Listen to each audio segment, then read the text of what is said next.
The Art of Public Speaking by Dale Carnegie and Joseph Berg Esenwein.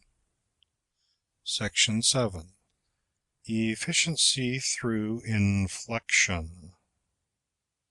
How soft the music of those village bells, falling at intervals upon the ear in cadence sweet, now dying all away, now pealing loud again and louder still, clear and sonorous as the gale comes on. With easy force it opens all the cells where memory slept. William Cowper, The Task. Herbert Spencer remarked that cadence, by which he meant the modulation of the tones of the voice in speaking, is the running commentary of the emotions upon the propositions of the intellect. How true this is will appear when we reflect that the little upward and downward shadings of the voice tell more truly what we mean than our words. The expressiveness of language is literally multiplied by this subtle power to shade the vocal tones, and this voice shading we call inflection. The change of pitch within a word is even more important, because more delicate than the change of pitch from phrase to phrase. Indeed, one cannot be practiced without the other. The bare words are only so many bricks. Inflection will make them a pavement, a garage, or a cathedral. It is the power of inflection to change the meaning of words that gave birth to the old saying, "It is not so much what you say as how you say it." Mrs. Jameson, the Shakespearean commentator, has given us a penetrating example of the effect of inflection. In her impersonation of the part of Lady Macbeth, Mrs. Siddons adopted successively 3 different intonations in giving the words, "We fail." At first, a quick, contemptuous interrogation, "We fail?" Afterwards, with the note of admiration, "We fail." An accent of indignant astonishment, laying the principal emphasis on the word "we." "We fail?" Lastly, she fixed on what I am convinced is the true reading, "We fail," with the simple period, modulating the voice to a deep, low, resolute tone, which settles the issue at once, as though she had said, "If we fail, why, then we fail, and all is over." This most expressive element in our speech is the last to be mastered in attaining to naturalness in speaking a foreign language, and its correct use is the main element in a natural, flexible utterance of our native tongue. Without varied inflections, speech becomes wooden and monotonous. There are but 2 kinds of inflection, the rising and the falling. Yet these 2 may be so shaded or so combined that they are capable of producing as many varieties of modulation as may be illustrated by either 1 or 2 lines, straight or curved, thus: sharp rising, long rising, level, long falling, sharp rising and falling, sharp falling and rising, hesitating. These may be varied indefinitely and serve merely to illustrate what wide varieties of combination may be effected by these 2 simple inflections of the voice. It is impossible to tabulate the various inflections which serve to express various shades of thought and feeling. A few suggestions are offered here, together with abundant exercises for practice. But the only real way to master inflection is to observe, experiment, and practice. For example, take the common sentence, "Oh, he's all right." Note how a rising inflection may be made to express faint praise, or polite doubt, or uncertainty of opinion. Then note how the same word spoken with a generally falling inflection may denote certainty, or good-natured approval, or enthusiastic praise, and so on. In general, then, we find that a bending upward of the voice will suggest doubt and uncertainty, while a decided falling inflection will suggest that you are certain of your ground. Students dislike to be told that their speeches are not so bad, spoken with a rising inflection. To enunciate these words with a long falling inflection would endorse the speech rather heartily. Not so bad. Say goodbye to an imaginary person whom you expect to see again tomorrow. Then to a dear friend you never expect to meet again. Note the difference in inflection. "I've had a delightful time," when spoken at the termination of a formal tea by a frivolous woman, takes altogether different inflection than the same words spoken between lovers who have enjoyed themselves. Mimic the two characters in repeating this, and observe the difference. Note how light and short the inflections are in the following brief quotation from Anthony the Absolute by Samuel Mervyn. At Sea, March 28th. This evening I told Sir Robert What's-his-name he was a fool. I was quite right in this. He is. Every evening since the ship left Vancouver he has presided over the round table in the middle of the smoking room. There he sips his coffee and liqueur, and holds forth on every subject known to the mind of man. Each subject is his subject. He is an elderly person with a bad face and a drooping left eyelid. They tell me that he is in the British service, a judge somewhere down in Malaysia, where they drink more than is good for them. Deliver the two following selections with great earnestness, and note how the inflections differ from the foregoing. Then reread these selections in a light, superficial manner, noting that the change of attitude is expressed through a change of inflection. When I read a sublime fact in Plutarch, or an unselfish deed in a line of poetry, or thrill beneath some heroic legend, it is no longer fairyland. I have seen it matched. Wendell Phillips. Thought is deeper than all speech, feeling deeper than all thought. Souls to souls can never teach what unto themselves was taught. Cranch. It must be made perfectly clear that inflection deals mostly in subtle, delicate shading within single words, and is not by any means accomplished by a general rise or fall in the voice in speaking a sentence. Yet certain sentences may be effectively delivered with just such inflection. Try this sentence in several ways, making no modulation until you come to the last two syllables, as indicated. And yet I told him distinctly. And yet I told him distinctly. And yet I told him distinctly. Now try this sentence by inflecting the important words so as to bring out various shades of meaning. The first forms illustrated show change of pitch within a single word.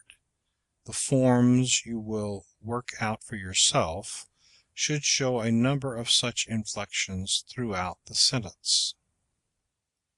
One of the chief means of securing emphasis is to employ a long falling inflection on the emphatic words.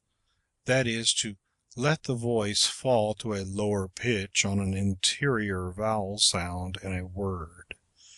Try it on the words every, eleemosynary, and destroy. Use long falling inflections on the italicized words in the following selection, noting their emphatic power. Are there any other words here that long falling inflections would help to make expressive? Address in the Dartmouth College case. This, sir, is my case. It is the case not merely of that humble institution. It is the case of every college in our land. It is more. It is the case of every eleemosynary institution throughout our country, of all those great charities founded by the piety of our ancestors to alleviate human misery and scatter blessings along the pathway of life. Sir, you may destroy this little institution. It is weak. It is in your hands. I know it is one of the lesser lights in the literary horizon of our country. You may put it out, but if you do, you must carry through your work. You must extinguish one after another all those great lights of science which for more than a century have thrown their radiance over our land. It is, sir, as I have said, a small college, and yet there are those who love it. Sir, I know not how others may feel, but as for myself, when I see my alma mater surrounded, like Caesar in the Senate House, by those who are reiterating stab after stab, I would not for this right hand have her turn to me and say, "And thou, too, my son?" Daniel Webster. Be careful not to over-inflect.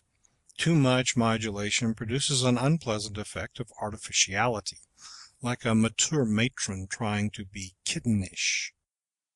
It is a short step between true expression and unintentional burlesque. Scrutinize your own tones. Take a single expression like, "Oh, no," or "Oh, I see," or "Indeed," and by patient self-examination see how many shades of meaning may be expressed by inflection. This sort of common sense practice will do you more good than a book of rules. But don't forget to listen to your own voice. Questions and exercises. 1. In your own words, define A. Cadence, B. Modulation, C. Inflection, D. Emphasis. 2. Name 5 ways of destroying monotony and gaining effectiveness in speech. 3. What states of mind does falling inflection signify? Make as full a list as you can. 4. Do the same for rising inflection. 5. How does the voice bend in expressing A. Surprise, B. Shame, C. Hate, D. Formality, E. Excitement. 6. Reread some sentence several times, and by using different inflections, change the meaning with each reading. 7. Note the inflections employed in some speech or conversation. Were they the best that could be used to bring out the meaning? Criticize and illustrate. 8. Render the following passages. Has the gentleman done? Has he completely done?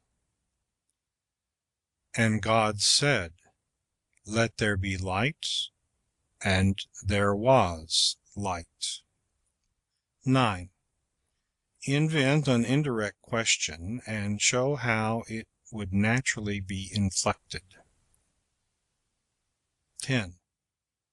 Does a direct question always require a rising inflection? Illustrate. 11. Illustrate how the complete ending of an expression or of a speech is indicated by inflection. 12. Do the same for incompleteness of idea. 13. Illustrate A. Trembling. B. Hesitation. And C. Doubt by means of inflection. 14. Show how contrast may be expressed. 15. Try the effects of both rising and falling inflections on the italicized words in the following sentences. State your preference.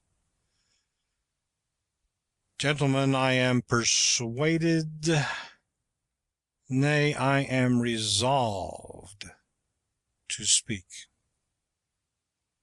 It is sown a natural body. It is raised a spiritual body. Selections for practice. In the following selections, secure emphasis by means of long falling inflections rather than loudness. Repeat these selections, attempting to put into practice all the technical principles that we have thus far had, emphasizing important words, subordinating unimportant words, variety of pitch, changing tempo, pause, and inflection. If these principles are applied, you will have no trouble with monotony. Constant practice will give great facility in the use of inflection and will render the voice itself flexible. Charles I. We charge him with having broken his coronation oath, and we are told that he kept his marriage vow.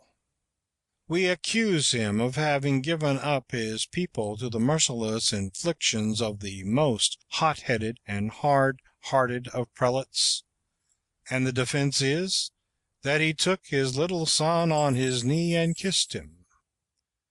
We censure him for having violated the articles of the Petition of Right, after having for good and valuable consideration promised to observe them, and we are informed that he was accustomed to hear prayer at 6 o'clock in the morning. It is to such considerations as these, together with his Vandyke dress, his handsome face, and his peaked beard, that he owes, we verily believe, most of his popularity with the present generation. T. B. Macaulay. Abraham Lincoln. We needed not that he should put on paper that he believed in slavery, who with treason, with murder, with cruelty infernal, hovered around that majestic man to destroy his life. He was himself but the long sting with which slavery struck at liberty, and he carried the poison that belonged to slavery.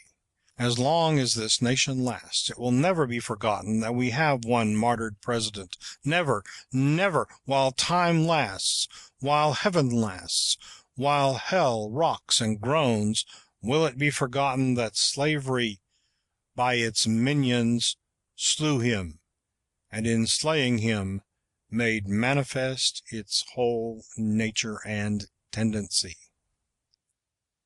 But another thing for us to remember is that this blow was aimed at the life of the government and of the nation. Lincoln was slain, America was meant. The man was cast down, the government was smitten at. It was the president who was killed. It was national life, breathing freedom and meaning beneficence, that was sought. He, the man of Illinois, the private man, divested of robes and the insignia of authority, representing nothing but his personal self, might have been hated, but that would not have called forth the murderer's blow.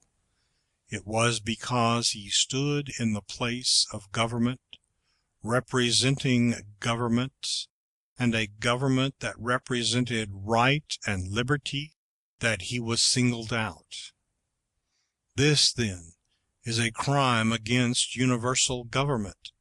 It is not a blow at the foundations of our government, more than at the foundations of the English government, of the French government, of every compact and well-organized government. It was a crime against mankind. The whole world will repudiate and stigmatize it as a deed without a shade of redeeming light. The blow, however, has signally failed. The cause is not stricken. It is strengthened. This nation has dissolved, but in tears only. It stands foursquare, more solid today than any pyramid in Egypt. This people are neither wasted, nor daunted, nor disordered. Men hate slavery and love liberty with stronger hate and love today than ever before. The government is not weakened, it is made stronger. And now the martyr is moving in triumphal march, mightier than when alive. The nation rises up at every stage of his coming. Cities and states are his pallbearers, and the cannon beats the hours with solemn progression. Dead, dead, dead, he yet speaketh. Is Washington dead? Is Hampton dead? Is David dead? Is any man dead that ever was fit to live? Disenthralled of flesh, and risen to the unobstructed sphere where passion never comes, he begins his illimitable work. His life now is grafted upon the infinite, and will be fruitful as no earthly life can be. Pass on, thou that hast overcome. Your sorrows, O people, are his peace. Your bells and bands and muffled drums sound triumph in his ear. Wail and weep here. God makes it echo joy and triumph there. Pass on, victor. 4 years ago, O Illinois, we took from your midst an untried man, and from among the people we return him to you, a mighty conqueror. Not thine any more, but the nation's. Not ours, but the world's. Give him place, ye prairies. In the midst of this great continent his dust shall rest, a sacred treasure to myriads who shall make pilgrimage to that shrine to kindle anew their zeal and patriotism.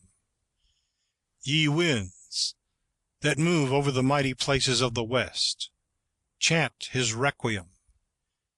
Ye people, behold a martyr, whose blood, as so many inarticulate words, pleads for fidelity, for law, for liberty.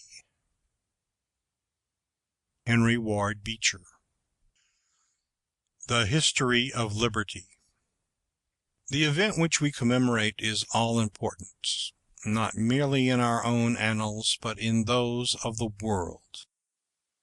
The sententious English poet has declared that the proper study of mankind is man, and of all inquiries of a temporal nature, the history of our fellow beings is unquestionably among the most interesting. But not all the chapters of human history are alike important. The annals of our race have been filled up with incidents which concern not, or at least ought not to concern, the great company of mankind. History, as it has often been written, is the genealogy of princes, the field book of conquerors, and the fortunes of our fellow men have been treated only so far as they have been affected by the influence of the great masters and destroyers of our race. Such history is, I will not say a worthless study, for it is necessary for us to know the dark side as well as the bright side of our condition. But it is a melancholy study which fills the bosom of the philanthropist and the friend of liberty with sorrow.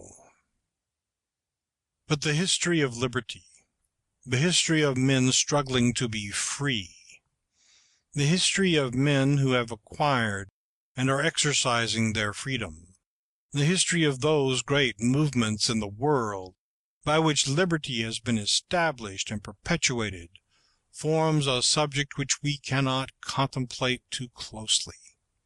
This is the real history of man, of the human family, of rational, immortal beings. The trial of adversity was theirs. The trial of prosperity is ours. Let us meet it as men who know their duty and prize their blessings. Our position is the most enviable, the most responsible, which men can fill. If this generation does its duty, the cause of constitutional freedom is safe. If we fail, not only do we defraud our children of the inheritance which we received from our fathers, but we blast the hopes of the friends of liberty throughout our continent, throughout Europe, throughout the world, to the end of time. History is not without her examples of hard-fought fields, where the banner of liberty has floated triumphantly on the wildest storm of battle. She is without her examples of people by whom the dear-bought treasure has been wisely employed and safely handed down. The eyes of the world are turned for that example to us. Let us then, as we assemble on the birthday of the nation, as we gather upon the green turf, once wet with precious blood, let us devote ourselves to the sacred cause of constitutional liberty. Let us abjure the interests and passions which divide the great family of American freemen. Let the rage of party spirit sleep today. Let us resolve that our children shall have cause to bless the memory of their fathers, as we have cause to bless the memory of ours. Edward Everett. End of Section 7.